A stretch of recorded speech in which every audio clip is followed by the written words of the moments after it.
Assalamualaikum warahmatullahi wabarakatuh. Salam pembelajar buat teman-teman semua, khususnya untuk teman-teman semua kelas 6 yang sebentar lagi setelah PTS ini akan menghadapi PAT langsung. Jadi jaraknya tidak begitu lama, nanti teman-teman semua untuk kelas 6 ini langsung akan menghadapi PAT atau penilaian akhir tahun, karena untuk kelas 6 ini khusus, yaitu setelah PAT nanti akan ada ujian sekolah atau US. Nah, makanya untuk kelas 6 setelah PTS ini biasanya akan langsung melaksanakan penilaian akhir tahun atau PAT. Jadi teman-teman semua, sebelum menonton video ini secara lanjut, silahkan di-share video ini, di-share ke teman-teman yang lain, di-share ke grup WhatsApp-nya, ke grup WhatsApp apa saja, agar yang lain bisa ikut belajar di channel YouTube Bahagia Insting. Oke, sekarang kita langsung saja ke soal nomor 1. Kita membahas tema 8 ya untuk soal PAT. Di nomor 1 ini kita masuk ke muatan pelajaran PPKN. Kita baca soal nomor 1. Sesuatu yang harus dilakukan dengan penuh rasa tanggung jawab disebut titik-titik. Nah, ini harus ya, harus berarti ketika tidak dilakukan maka itu bisa mendatangkan sebuah sanksi atau yang lainnya. Ya, maka sesuatu yang harus dilakukan itu adalah sebuah kewajiban.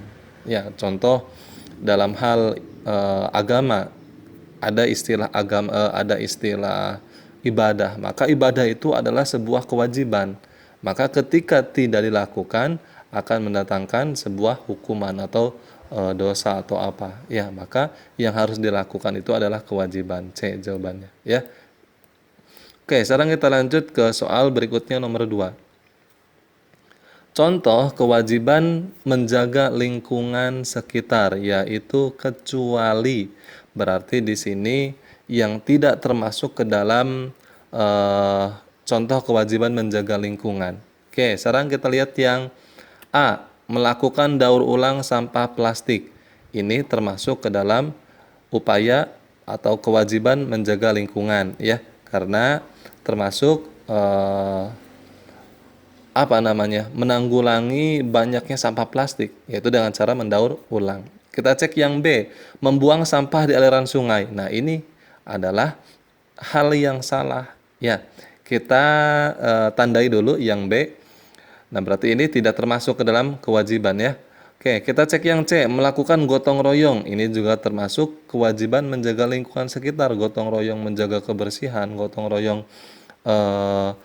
apa saja. Ya, kita cek yang D, membuat bank sampah sebagai wujud kepedulian lingkungan. Ini juga termasuk ke dalam kewajiban kita dalam menjaga lingkungan. Berarti jawaban yang tidak termasuk ke dalam kewajiban menjaga lingkungan, karena di sini kecuali, berarti yang B, ya.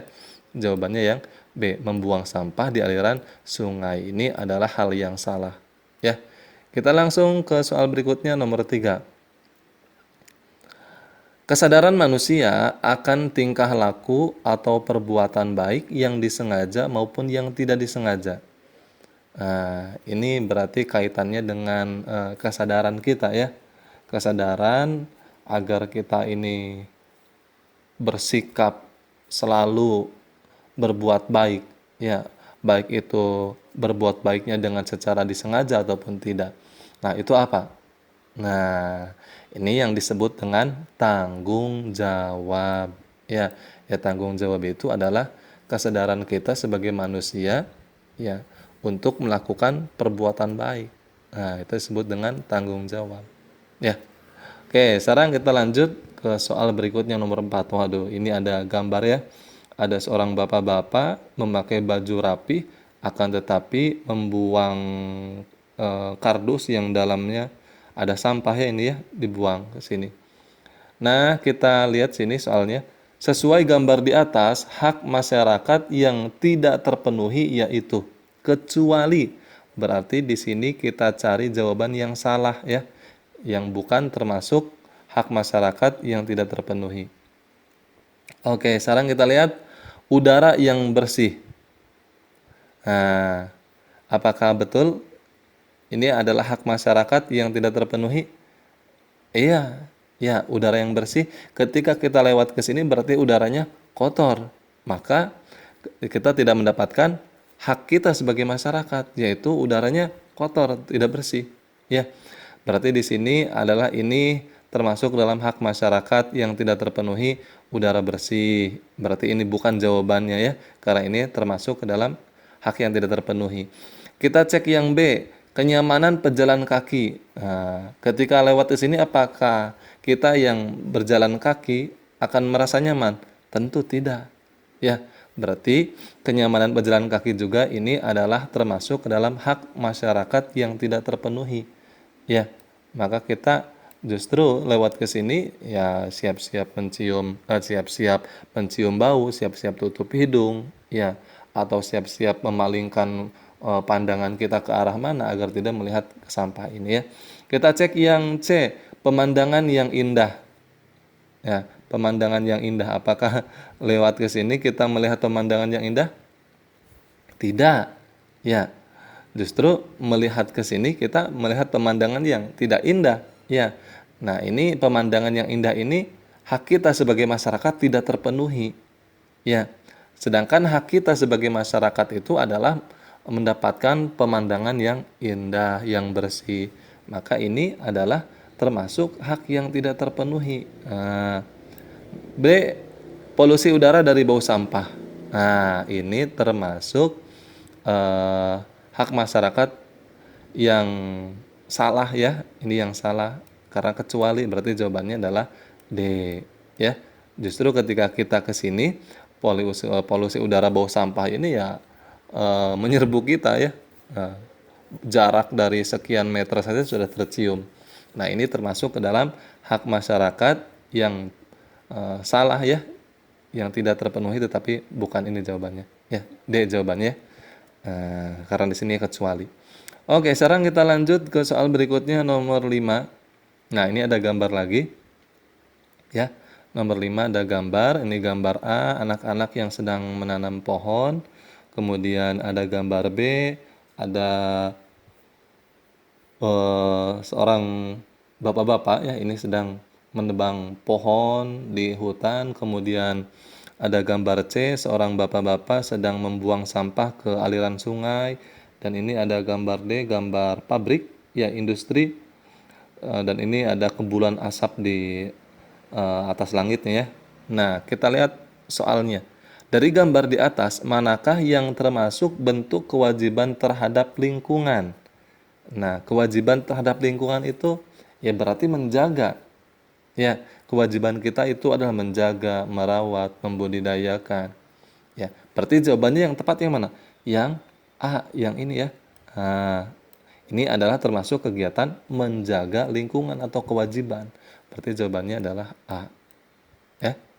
Oke, sekarang kita lanjut ke soal berikutnya nomor 6 ya. Tadi nomor 5. Bahasa Indonesia. Oke, sekarang kita masuk ke muatan pelajaran bahasa Indonesia. Karangan yang dibuat berdasarkan fakta, realita, atau hal-hal yang benar-benar terjadi dalam kehidupan kita sehari-hari disebut titik-titik.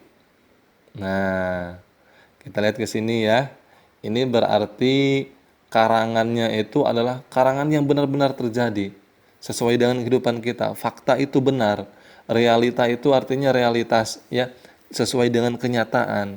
Nah, maka karangan ini disebut dengan karangan non fiksi. Karangan yang sesuai dengan benar-benar kehidupan kita sehari-hari.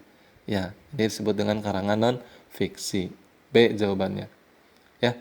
Oke, sekarang kita lanjut ke soal nomor 7. Ini ada gambar lagi. Nomor 1. Ini ada gambar jilid buku ya. Kalau tidak salah ini jilid buku 500 resep kue dan masakan koleksi kursus masak. Wah, ini ada gambar kue ya. Jadi bikin kita pengen nyicipinnya ini. Nomor 2, ini ada gambar kembali ke alam, khasiat dan manfaat tanaman berkhasiat di obat ya, obat. Nah, ini gambar cover buku ya atau jilid buku. Nomor 3, dongeng pengantar tidur asal mula Danau Toba. Nah, ya. Kemudian nomor 4, kumpulan dongeng apa ini? tidak jelas ya. Untuk anak. Nah, jadi ini kumpulan dongeng untuk anak ya. Buku yang pintar. Nah, ini kita lihat yang soalnya, soal nomor 7 ya ini pertanyaannya. Dari gambar di atas yang termasuk karangan non-fiksi terdapat pada gambar titik-titik. Nah, kita lihat ke sini tadi. Nomor 6, karangan non-fiksi itu adalah karangan yang benar-benar dari kehidupan kita sehari-hari. Ya, bukan hayalan semata. Kalau kita melihat ke gambar nomor 3 dan nomor 4, ini kan dongeng. Dongeng itu adalah sesuatu yang entah itu terjadi atau tidak, ya dongeng itu. Ya sebagai hiburan semata. Nah, sedangkan nomor 1 dan nomor 2 ini, nah inilah yang diambil dari kehidupan kita sehari-hari. Bagaimana memasak, bagaimana memanfaatkan obat, itu kan dari kehidupan sehari-hari. Maka nomor 3 dan nomor 4 ini adalah bukan karangan non-fiksi. Berarti jawabannya adalah 1 dan 2. 1 dan 2 itu apa? A ya, 1 dan 2. Ini adalah termasuk karangan non-fiksi. Ya. Oke, sekarang kita lanjut ke soal nomor 8. Ciri-ciri dari karangan non-fiksi. Nah, ini masih membahas tentang non-fiksi ya di bahasa Indonesia ini. Nah, ciri-ciri dari karangan non-fiksi itu selain tadi karangan yang bersifat realitas dari kehidupan sehari-hari, benar-benar terjadi. Ya, ciri-cirinya juga adalah karangan ini adalah berupa karangan ilmiah. Ya, karangan ilmiah. Nah, berarti jawabannya adalah A, berbentuk karangan ilmiah. Ya. A. Bersifat rekaan ini jelas salah ya. Yang C memiliki pesan moral. Nah, ini kalau karangan non fiksi itu ya ilmiah semua, bukan tentang isinya atau amanat moral, bukan ya. D tidak memiliki sistematika yang baku. Nah, ini juga bukan ya. Sedangkan di non fiksi itu memiliki sistematika yang baku ya biasanya. Nah, berarti jawaban yang tepat itu adalah A. Oke, sekarang kita lanjut ke soal berikutnya. Masih bahasa Indonesia. Di sini ada teks bacaan ya. Bacalah bacaan di bawah ini. Judulnya kebakaran hutan yang terjadi di Indonesia. Nah, ini sering terjadi di kita ya, terutama di wilayah daerah-daerah atau pulau-pulau yang dimana banyak sekali hutan ya. Ini sering sekali terjadi kebakaran hutan. Indonesia adalah salah satu negara yang di dalamnya memiliki iklim tropis. Negara ini terdiri dari banyak pulau di setiap wilayahnya. Meskipun harus diakui bahwa di Indonesia sendiri, dataran yang ada tentu tidak seluas lautan yang membentang luas. Namun demikian, Indonesia memiliki hutan yang cukup banyak, mulai dari Sabang yang terletak di Provinsi Aceh sampai Merauke yang terletak di kawasan Papua. Namun, di beberapa tahun terakhir Indonesia sering mengalami kebakaran hutan lantaran beberapa faktor yang ada, mulai dari faktor buatan atau dari manusianya sendiri hingga faktor alam. Faktor alam yang menyebabkan kebakaran hutan memang tidak bisa dihindari dan tidak ada yang bisa disalahkan dalam hal ini. Akan tetapi, untuk faktor dari tindakan manusia perlu untuk ditindak dan dievaluasi. Memang sebuah keresahan tersendiri di mana manusia banyak yang kini kehilangan kesadarannya sampai-sampai melakukan suatu perbuatan yang bisa merugikan banyak orang, termasuk dirinya sendiri, khususnya merugikan lingkungan hidup. Sedangkan hutan sendiri adalah sejenis habitat yang di dalamnya banyak spesies bergantung. Oleh karena itu, aksi dari manusia dalam menyebabkan kebakaran hutan harus diadili, terlebih jika itu dengan tujuan untuk kepentingan diri mereka sendiri. Ada banyak alasan yang dimiliki oleh oknum saat melakukan aksi pembakaran hutan. Di antaranya adalah untuk pembukaan lahan yang baru atau pembangunan gedung-gedung yang baru dan lain-lain. Akan tetapi, mereka sama sekali tidak memikirkan bagaimana nasib dari flora dan juga fauna yang ada di dalam hutan tersebut. Flora serta fauna yang terdapat di dalam hutan tentu akan melarikan diri. Namun, tentu ada juga yang hangus terbakar api lantaran ulah dari manusia itu sendiri. Mereka tentu akan kehilangan tempat tinggal aslinya. Bahkan akan menjadi keresahan tersendiri jika mereka masuk ke wilayah pemukiman penduduk karena perasaan tidak memiliki rumah untuk tinggal. Maka, tidak heran jika akhir-akhir ini ada banyak kasus penemuan hewan liar seperti singa dan macan yang masuk ke pemukiman warga. Berbeda lagi dengan faktor alam, misalnya karena kemarau panjang atau adanya sambaran petir kala hujan datang. Musim tentu tidak bisa diperkirakan oleh manusia, sehingga saat kemarau datang dengan masa yang amat panjang adalah hal yang sangat wajar. Akan tetapi, hal tersebut sangat berpengaruh kepada kondisi hutan yang setiap hari terkena sengat matahari menyebabkan munculnya percikan api. Juga karena adanya petir yang menyambar sehingga memunculkan percikan api. Nah, lumayan panjang ya. Ini ada berapa paragraf ini bacaannya?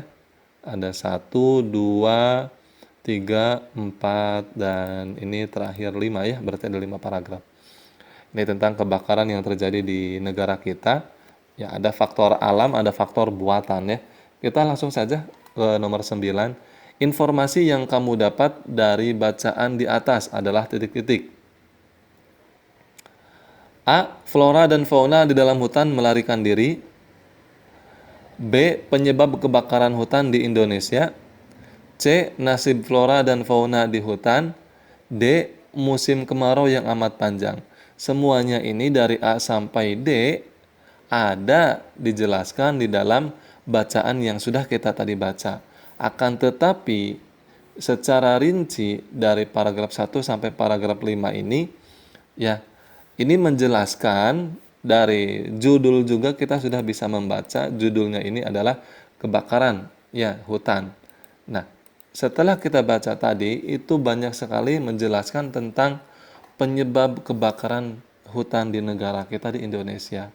Ya, tadi salah satunya bisa datang dari manusia, bisa dengan dibakar oleh manusia, ya, bisa karena untuk melakukan lahan baru untuk membangun gedung-gedung, atau juga di sini di paragraf terakhir itu bisa juga kebakaran itu terjadi karena musim yang tidak bisa diperkirakan. Artinya ketika musim panas, musim hujan, ya, berarti di sini adalah menjelaskannya informasi yang bisa kita dapat adalah penyebab kebakaran hutan, ya. Jawabannya yang tepat adalah B. Oke, sekarang kita lanjut ke soal nomor 10. Menurut paragraf kedua, nah berarti kita fokus ke paragraf kedua ya. Faktor dari tindakan manusia yang menyebabkan kebakaran hutan perlu untuk dilakukan apa? A. Dibiarkan saja. B. Dihargai selalu. C. Ditindak dan dievakuasi. D. Disetujui. Oke, sekarang kita lihat ke paragraf kedua. Nah, ini ya.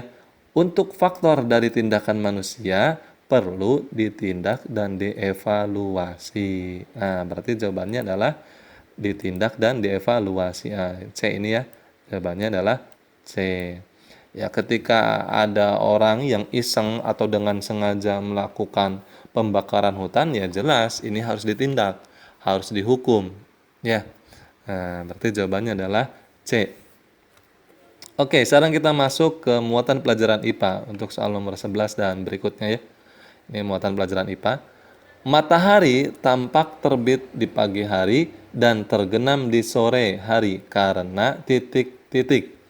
Nah, ini pembahasannya kan kita tentang tata surya ya di IPA materi ini di tema 8 tentang tata surya. Apakah ini masuk ke A, revolusi bumi, atau ke B, gerhana matahari, atau C, gerhana bulan, atau D, rotasi bumi.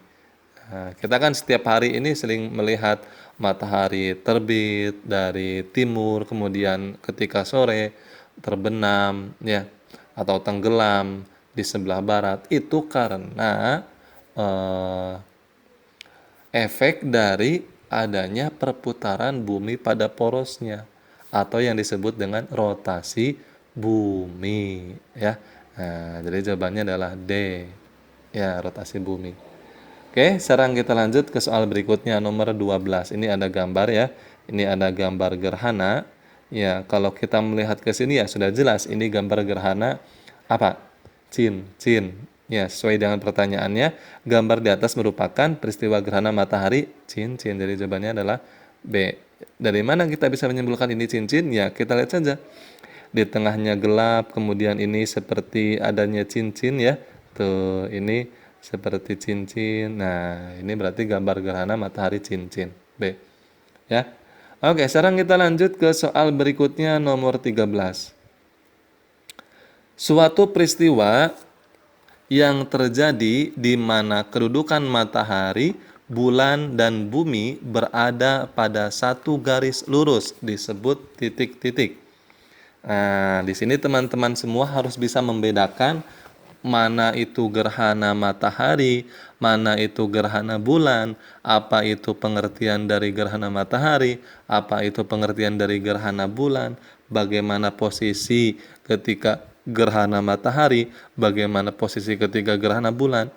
Nah, teman-teman harus tahu konsepnya, ya, harus tahu.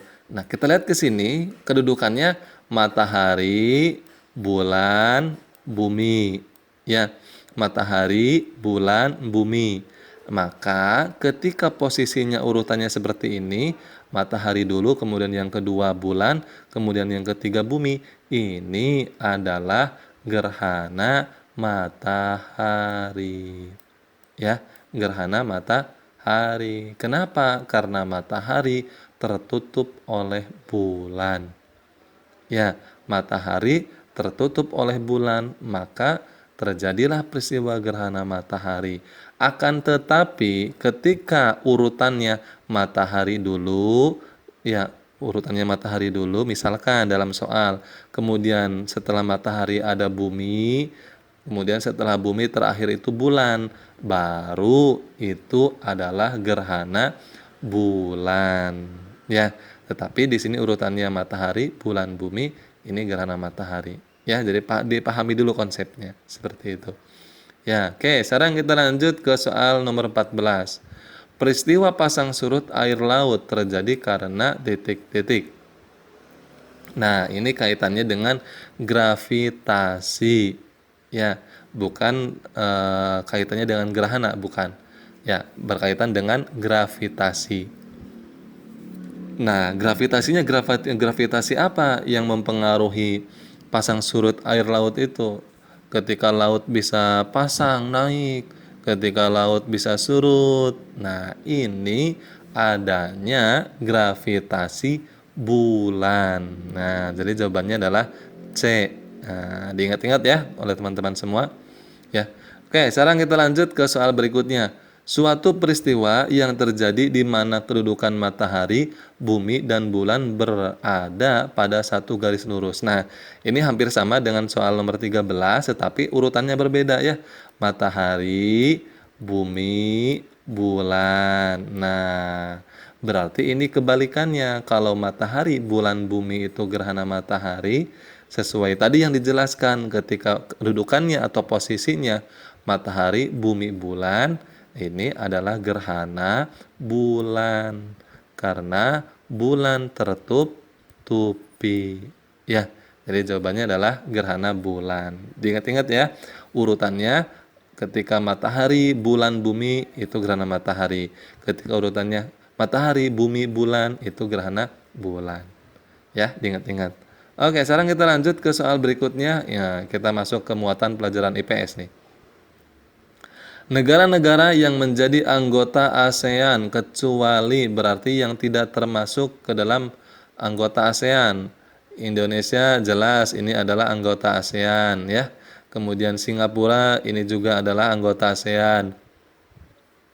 Malaysia C ini juga adalah anggota ASEAN. Berarti jawabannya yang tidak termasuk ke dalam anggota ASEAN adalah D, Hong Kong. Nah, ya, Hong Kong. Oke, sekarang kita lanjut ke soal berikutnya. Nomor 17. Ibu kota negara Vietnam. Nah, teman-teman semua harus tahu ya dan harus hafal nama-nama ibu kota Asia Tenggara ya. Dari Brunei ibu kotanya apa, kemudian apa namanya? Thailand ibu kotanya apa, Malaysia ibu kotanya apa. Ya, harus tahu. Nah, di sini ibu kota dari negara Vietnam itu adalah Hanoi. Ya, jadi jawabannya adalah A. Hanoi. Oke, sekarang kita lanjut ke soal berikutnya nomor 18. Keadaan alam negara Laos adalah, nah, karena di sini yang ditanyakannya adalah kecuali. Berarti yang bukan termasuk keadaan alam Laos, ya. Nah, kita tahu bahwa Laos itu tidak memiliki laut. Ya, negara ASEAN yang tidak memiliki laut itu adalah Laos. Maka kita lihat yang A, wilayah Laos bergunung-gunung. Ya, di Laos ada gunung. Ini termasuk keadaan alam Laos. Berarti bukan ini jawabannya, karena yang ditanyakan adalah kecuali. Ya, kita cek yang B, daerah pertanian terpenting terletak di lembah Sungai Mekong. Jelas, Sungai Mekong ini ya salah satunya untuk mengairi pertanian. Ya, nah ini termasuk ke dalam keadaan alam negara Laos. Ya, sedangkan yang ditanyakan kecuali, berarti bukan ini jawabannya. Kita cek yang C, Laos diselimuti hutan lebat. Ya, di Laos ada hutan. Ya, berarti jawabannya bukan ini. Ini termasuk ke dalam keadaan alam negara Laos yang benar. Kita cari yang salah, yang kecuali. Wilayah Laos berbatasan dengan laut. Nah, ini yang bukan. Ya, karena Laos tidak memiliki laut. Ya, jadi jawabannya adalah D. Jadi negara ASEAN yang tidak memiliki laut itu ya Laos. Ya, D jawabannya. Oke, sekarang kita lanjut ke soal berikutnya nomor 19 ya. Mata pencaharian utama masyarakat Filipina. Mata pencaharian utamanya apa nih? Nah, Filipina mata pencariannya adalah pertanian. B ya, pertanian. Oke, sekarang kita lanjut soal nomor 20. Negara Asia Tenggara yang tidak punya laut. Nah, yang tadi dijelaskan ya, dan dijuluki sebagai the landlocked country. Nah, apa tadi di soal nomor 18? Laos jawabannya ya. Diingat-ingat ya. Nah, jadi teman-teman semua harus selain tahu nama ibu kota dari negara-negara Asia Tenggara, juga harus tahu kondisi alam negara-negara di Asia Tenggara. Ya, harus tahu atau harus paham betul. Ya. Oke, sekarang kita lanjut ke soal berikutnya nomor 21. Kita masuk ke muatan pelajaran SBDP. Jarak antara dua buah nada dikenal sebagai kalau suara jelas salah ya, not juga bukan. Bunyi ya bukan. Ini adalah pengertian dari interval. Ya, interval itu ya adanya jarak. Adanya jarak antara satu dengan dua. Ya, jadi namanya itu adalah interval. Jarak antara dua buah nada. Ya, ini interval. Oke, sekarang kita lanjut ke soal nomor 22. Jika dua buah nada dimainkan secara bersama, ya bersama-sama, kita mengenalnya dengan istilah interval titik-titik. Nah, A. Harmonis, B. Melayu, C. Melodis, D. Merdu. Ini kan ketika kita misalkan ya nada satu dengan nada dua dimainkan secara bersama-sama, tentu itu akan adanya nada yang seirama, atau dalam hal lain istilahnya adalah harmonis. Ya, jadi jawabannya A. Harmonis. Oke. Kita lanjut ke soal berikutnya nomor 23. Jika dua buah nada dimainkan satu nada, kemudian disusul dengan nada yang lain secara berurutan, kita mengenalnya dengan istilah interval titik-titik. Nah, teman-teman berarti harus tahu ya apa itu interval harmonis, apa itu interval yang lainnya, ya. Ini Namanya adalah untuk istilah interval melodis. Ya, interval melodis itu ya dua buah nada dimainkan satu-satu. Satu nada dulu dimainkan, ya tidak bersama-sama. Kemudian setelah satu nada dibunyikan, kemudian baru ditiup lagi atau dibunyikan lagi nada berikutnya, nada yang kedua. Nah, itu namanya interval melodis, ya. Oke, sekarang kita lanjut ke soal berikutnya nomor 24. Tari yang dilakukan secara berkelompok yaitu kecuali, berarti kita cari yang tidak berkelompok. Karena kecuali di sini ya. A. Tari serimpi. Nah, tari serimpi itu ini nih, gambarnya nomor 25 ya. Ini gambar tari serimpi, berarti ini berkelompok ya, karena ada 4 orang, 1, 2, 3, 4. Berarti tari serimpi ini kelompok. Nah, berarti bukan ini jawabannya, karena kecuali. Tari ya, bukan tari ini. Aduh, ini nulisnya salah ya. Bukan tai, ini tari ya, tari jaipong. Ini salah ketik ya. Nah, tari jaipong berkelompok atau tidak? Tidak berkelompok. Nah, ini tari jaipong ini berarti bukan berkelompok ya. Jawabannya berarti ini bukan berkelompok. Kita simpan dulu ya. C. Tari bedaya ketawang. Nah, tari ini adalah tari berkelompok. Kita cek yang D, tari pakarena. Nah, ini juga adalah tari berkelompok. Berarti yang bukan tari berkelompok adalah tari jaipong, ya. Karena yang ditanyakannya adalah kecuali, berarti yang bukan berkelompok, ya. Jawabannya adalah B, tari jaipong. Oke, sekarang kita lanjut ke soal nomor terakhir, nomor 25. Tadi kita sudah sebutkan ini adalah tari serimpi ya. Gambar di atas merupakan gambar tari serimpi yang bukan termasuk ke dalam ciri tari serimpi adalah titik-titik. Nah, ciri-ciri dari tari serimpi itu teman-teman harus tahu. Yang pertama itu di mana tari serimpi itu temponya sangat halus. Temponya halus, lambat, kemudian gerakannya juga lambat. Artian dari lambat ini gerakannya berarti gemulai. Ya, kita lihat saja dari sini posisinya tuh tangannya ya, gemulai. Kemudian setelah itu iringan musiknya ini adalah iringan musik gamelan. Ya, teman-teman tahu ya gamelan ya. Kemudian setelah itu ada lagi ciri-cirinya ketika kepalanya, kemudian gerakan kakinya dan tangannya ini dilakukan secara kompak atau harmonis, seirama ya. Nah, berarti kita bisa simpulkan yang bukan termasuk ciri tari serimpi itu adalah yang A ya, diiringi suara musik modern ya, jelas ya. Tari serimpi ini kan tari tradisional ya. Tari tradisional itu tidak ada yang diiringi musik modern ya. Berarti jawabannya adalah A, diiringi suara musik modern. Ini bukan termasuk ciri tari serimpi. Oke, sampai sini saja untuk pembahasan kita kali ini. Jangan lupa di-share video ini sebanyak mungkin, baik itu ke grup WhatsApp-nya ataupun ke grup apa saja, agar yang lain bisa ikut belajar di channel YouTube Baik Insting. Mudah-mudahan teman-teman semua kelas 6 ini mendapatkan nilai PAT yang bagus, sehingga nilai rapotnya juga bagus, dan terutama lulus dengan nilai yang bagus. Amin ya robbal alamin. Salam pembelajar, semangat belajar. Wassalamualaikum warahmatullahi wabarakatuh.